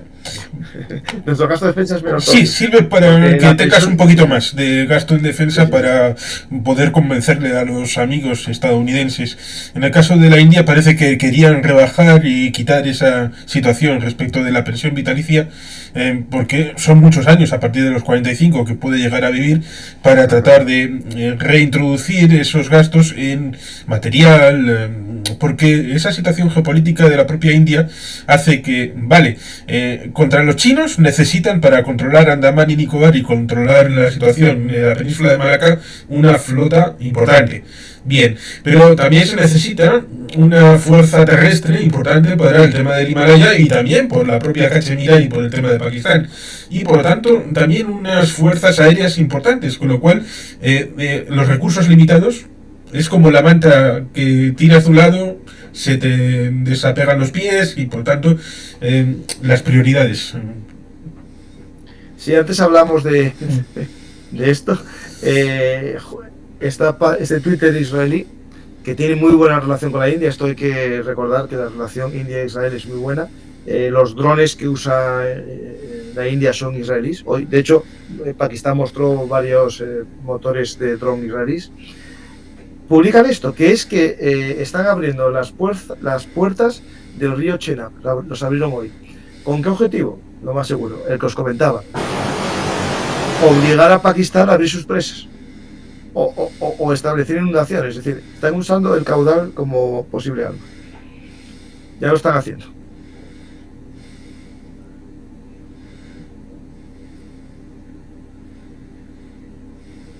No sé si, yo pensé que iba a tardar un poco más, pero claro, la India tampoco puede tener muy almacenada el agua. No. Llegará a la máxima. Yo viendo unas imágenes que tenía en mi Twitter, la verdad que no podían almacenarlo mucho tiempo porque estaba a punto de rebosar ya. Y después ahí, bueno, ataques, no estoy viendo nuevos ataques porque ya hubo por la tarde, pero voy a buscar ahora mismo en la página oficial de la India. Y después, el tema es que no tiene Twitter el ejército pakistaní. Ya lo intenté yo. No, yo se prohibió en tiempo de en la fase final de cuando estaba Reza Gilani de primer ministro por el tema de infiltración. Mira, no están publicando. Llevan un día sin publicar, salvo el memorándum que os leí yo antes. Sí, hubo en esa época problemas no solamente con Twitter, sino también con Telegram y con otras redes sociales. Voy a ver una cocina ahora mismo, si hay nuevos ataques. Y pasamos a las preguntas del público, ¿vale? Perfecto.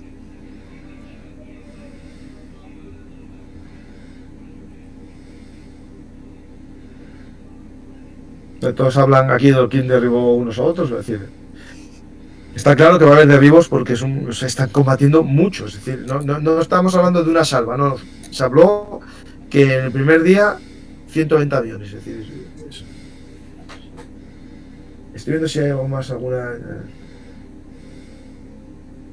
Bueno, ya os voy a dejar una noticia, ya la última, no noticia. Este es un gurú, astrólogo,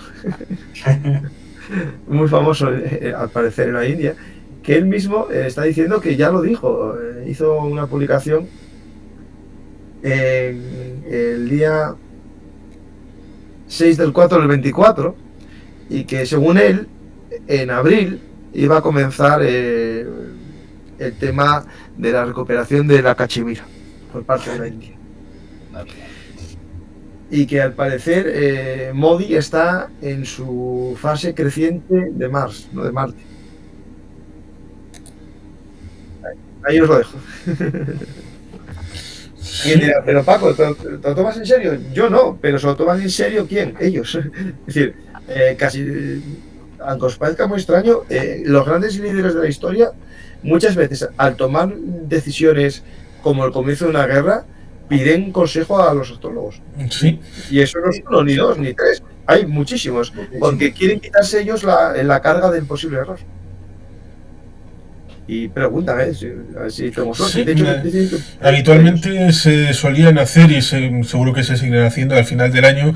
Bueno, pronostícame qué va a pasar el año que viene. Y recuerdo una vez cuando estaba terminando el año y dijo: el año que viene Saddam Hussein morirá, y murió el 30 de diciembre. Sí, me acuerdo perfectamente. Pues esto, según es el comienzo, según este hombre, bueno, y lo dijo hace tiempo, si acierta bien, el comienzo de una guerra más larga, porque duraría hasta septiembre. Lo veremos. Vamos a ver preguntas. ¿Hay posibilidad que India invada Pakistán? ¿Qué amenaza podría llevar a Pakistán al uso de las nukes? Pues ese. Yo creo que... Amenaza existencial. Sí. Y había un problema, es que una cosa que puede hacer Pakistán, siendo el país de los puros, República Islámica, es que si hay un ataque invasión terrestre de la India, decae la yihad. Llega un llamamiento tipo Afganistán, y eso es sumamente peligroso. Sí. ¿Quién serán los proveedores de cada bando? China, de Pakistán, pero de la India, no, Rusia ya no creo. Lo era. Aquí hay un tema muy complejo, ¿vale? Yo quiero explicaros porque hubo una guerra de propaganda previa a la guerra que no estaba muy contada. Yo lo conté en los programas, en uno de ellos, el que los borraron juntos, el tema de que la India llevaba haciendo propaganda de que Pakistán solo tiene para 4 días de guerra artillería, porque había dado mucha o vendido mucha para Ucrania. Pero no os preocupéis, porque los españoles sabemos, no lo sabemos, lo sabemos los que estamos al día. ¿Os acordáis aquel barco que iba cargado de munición que un partido político dijo que no podía entrar en España porque iba para Israel? ¿Os acordáis? Sí. Y que lo había sacado todo un periodista maestre muy famoso, y alguien nos citó a mí y a Yago, y entonces empezamos a decirle que el calibre de munición no era de calibre OTAN, que era calibre soviético, y el único país que lo puede utilizar era Ucrania. Y al final salió todo, que era un barco cargado de munición india, de mortero y de artillería, para la República Checa, porque la República Checa era el que estaba haciendo la compra masiva de munición para Ucrania. Es decir, la India también entregó artillería, o vendió, mejor dicho, a Ucrania. Es decir, los dos países vendieron su arsenal. Entiendo que van a tener suficiente para matarse durante tiempo. Después, ¿quién va a vender? Pues aquí Estados Unidos lo tiene difícil, porque tiene que decidir si perder completamente a Pakistán o perder a la India, ¿no? Y va a tener que decidir. Esto va a importar mucho lo que haga China, ¿no? Si China se moja mucho con Pakistán, yo creo que eso va a empujar a Estados Unidos a apoyar a la India. Pero después hay otro elemento, que está también Israel, ¿no? Si buscáis en Twitter cuentas israelíes, están poniendo banderas de la India en sus cuentas. Es una cosa, a ver si os lo puedo mostrar, es muy llamativo, porque cuando el 7 de octubre, uno de los pocos países que digamos en esa zona hizo un apoyo total a Israel fue la India. Y también en 2008, en el ataque de Bombay, los primeros que, aparte que también hubo víctima judía, porque se atacó una yeshiva, una escuela hebrea, pero fue Israel a favor de la India, sí. Y de su integridad territorial, desde luego. Sí, en el ataque del 2008 hay una heroína patria llamada Esperanza Aguirre. Pero bueno, eso es otra historia. Es verdad, que estaba por ahí, sí. Sí, en la Cámara de Negocios de Bombay, sí. Sí. Bueno, estaba buscando porque algunos de los que yo sigo, digamos, para enterarme de lo que piensan los israelitas, me estaban poniendo. A este.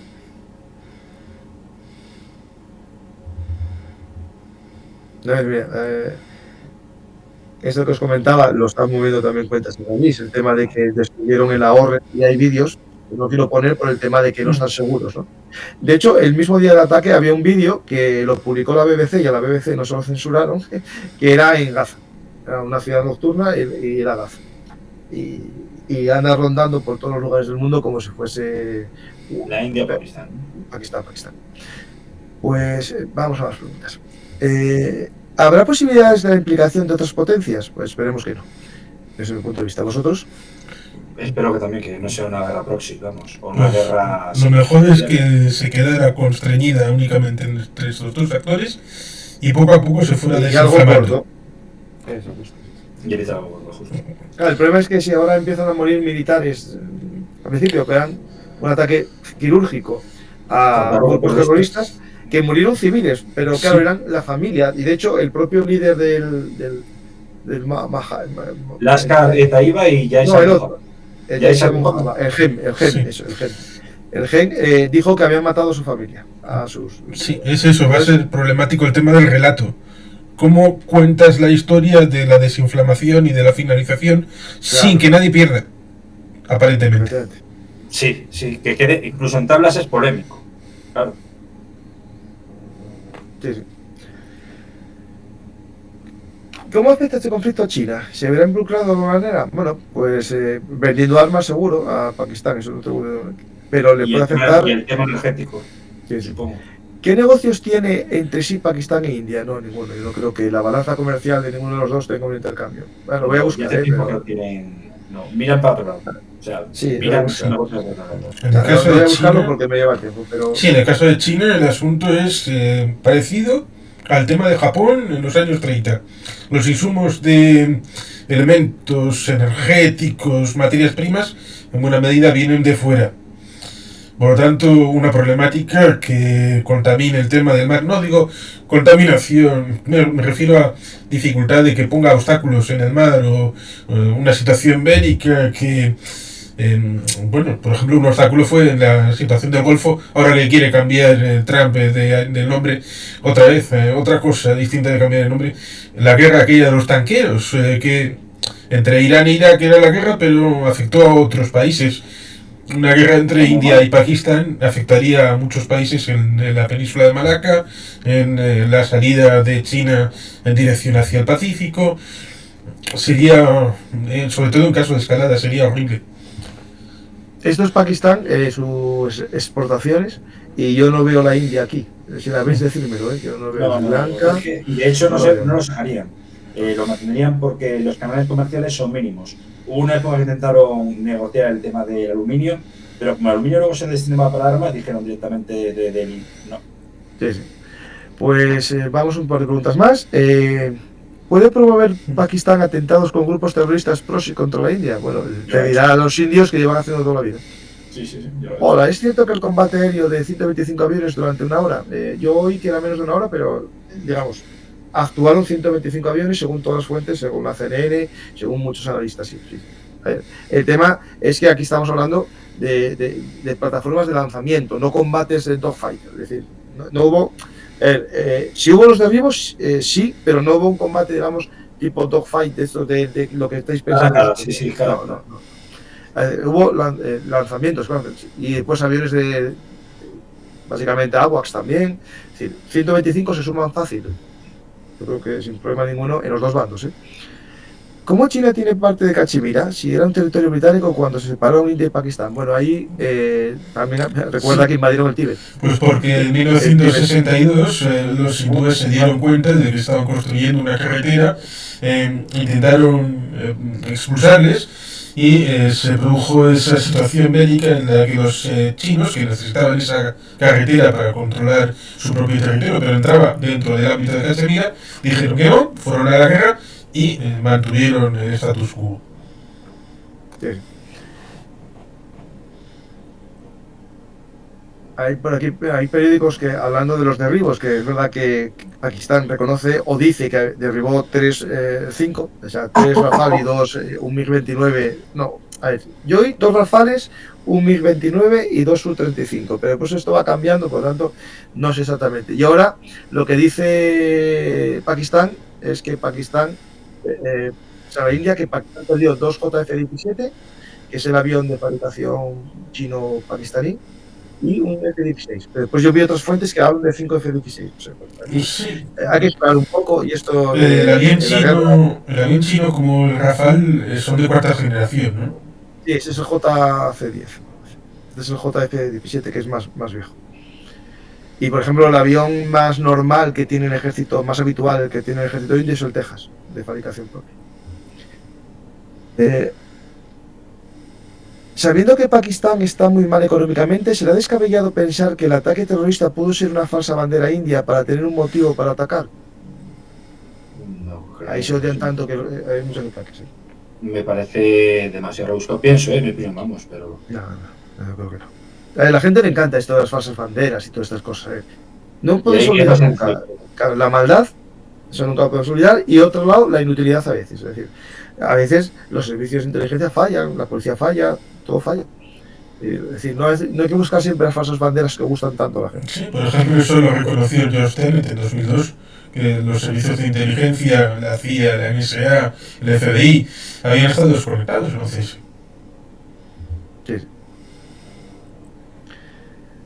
¿El derribo del Rafale por aviones y misiles chinos es una alerta a tomar en cuenta? Sí, pero ya expliqué. Mirad mi explicación, que me basé en un egipcio que lo explica muy bien y tiene mucho sentido.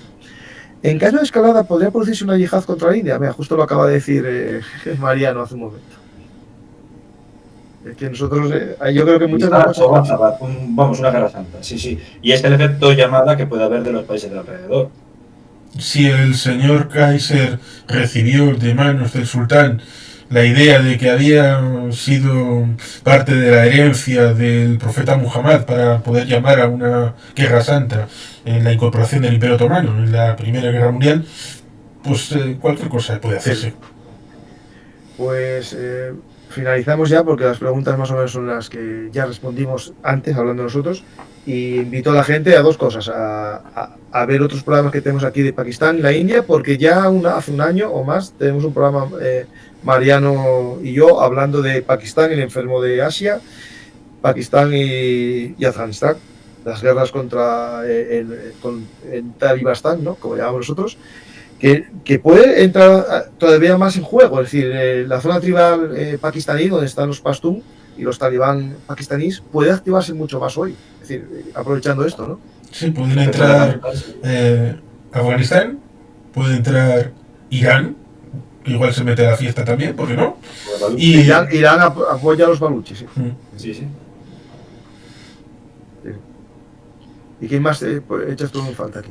China, claro, y luego Estados Unidos, y los que se quieran apuntar a la fiesta. En serio, y puede parecer tontería, pero uno de los más beligerantes antipakistaníes es el actual partido gobernante de Nepal, el Partido Comunista Maoísta. Y podría darse. Mira, esto es interesante. Acaban de activar Pakistán y la India una NOTAMs, que es decir que la gente no puede navegar por estas zonas, lo acaban de indicar. Y Pakistán acaba de nombrar 5 zonas para hacer maniobras militares, y la India una. Es decir, esto a veces no pasa nada, puede ser maniobras militares, pero a veces ya sabemos que, por ejemplo, la invasión barbarroja alemana comenzó con unas maniobras. La invasión rusa y la invasión rusa de Ucrania empezó con unas maniobras que duraron un mes, 2 meses, desde diciembre, y había muchos diciendo que era normal. No. O el tratado de tropas a una frontera, sí, es peligroso. Claro, tú aprovechas las maniobras para decir, no, tú tranquilo, que esto está vaya. Y no, esto. Y de madrugada, por otra cosa. Sí, o Saddam Hussein el 2 de agosto del 90. Eso es, efectivamente. Paco, ¿has tratado algo de Venezuela y la embajada de Argentina? No, lo tratamos con Juan Carlos, que sabe mucho sobre el tema venezolano, pero mucho.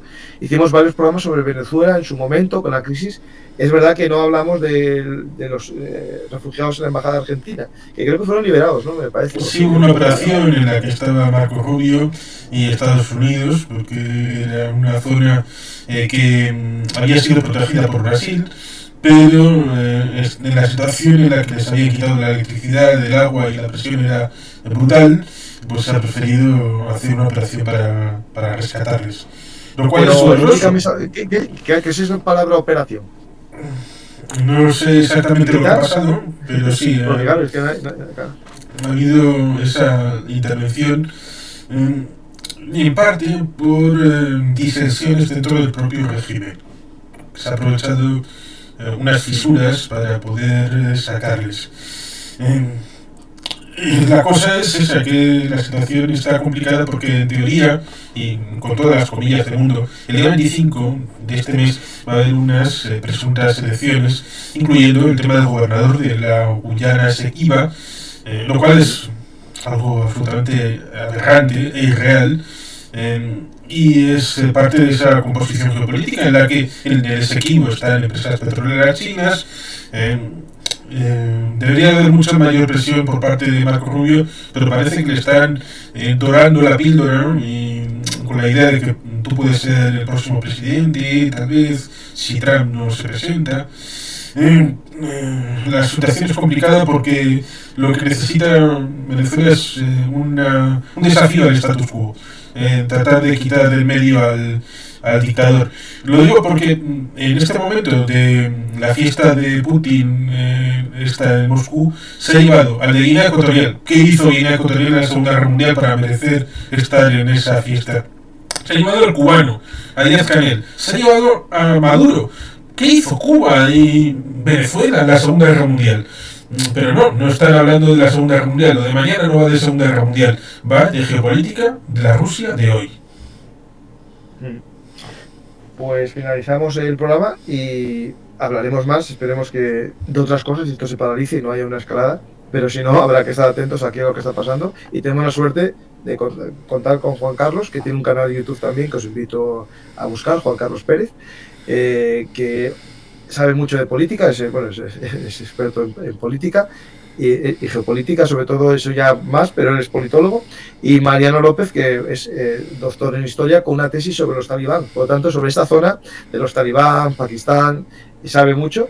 Y no, yo intento rodearme de gente que sabe, en este caso tengo dos magníficos expertos, y yo intento como historiador militar aportar algunos datos para entender lo que está pasando, y os invito a seguir viendo el canal y buscar los programas que tenemos con Mariano o con Juan Carlos, poniendo Mariano López Bellum Artis o Juan Carlos Pérez Bellum Artis, y os saldrán ahí los programas. Pues muchas gracias a los dos, y si queréis decir algo, Mariano, como despedida. Pues que coincido en todo lo que decís. Lo primero, fundamental, disculpadme porque llego un poco tarde, pero es una escalada en una zona que es un polvorín, y sobre todo con dos potencias nucleares, que lo hemos comentado muchas veces. Ante este caso, ojalá incluso esas tablas que no quieren ser llevadas a cabo, pues lleguen a buen puerto, y que también la ONU, por una vez, deje estar inoperativa, ¿no? ¿Y Juan Carlos? Que temo el tema de la escalada por el hecho de que no haya un pariente cercano que pudiera atemperar las bajas pasiones que puedan tener. Por ejemplo, si hubiera una situación conflictiva entre Grecia y Turquía, pues todo el mundo sabe que a través de la OTAN, a través de la Unión Europea, pero esto es ausente, ya sea la cooperación de Shanghái, el tema de los BRICS, que queda muy bien para una foto y decir qué malos Estados Unidos, pero para cuando se trata de resolver cosas de verdad, ahí no están. Pero por lo tanto es muy agradecido por mi parte el hecho de poder haber estado en este programa, y esperemos que podamos seguir haciendo otros programas, vamos, que no sea tan problemático y que la escalada no llegue a nada demasiado gravoso. Esperemos lo mismo, y os quería mostrar una cosa que ahora la acabo de perder. Ay, qué pena. Porque es un vídeo que puede ser un buen final para el programa. Es un vídeo chino, aquí está, burlándose del derribo de los aviones indios. Y como sabéis que en China no creo que haya muchas cosas sin el permiso del gobierno, esto tiene mucha amiga. Os lo pongo. Decidme si funciona el sonido. Sí.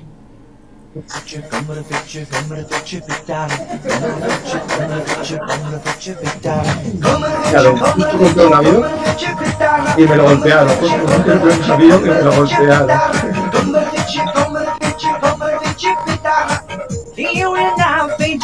Todos los aviones son los 9 billones de flores blancas.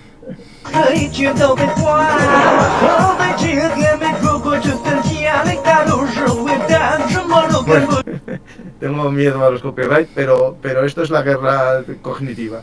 Es decir, el gobierno chino o una televisión pública china está haciendo esto.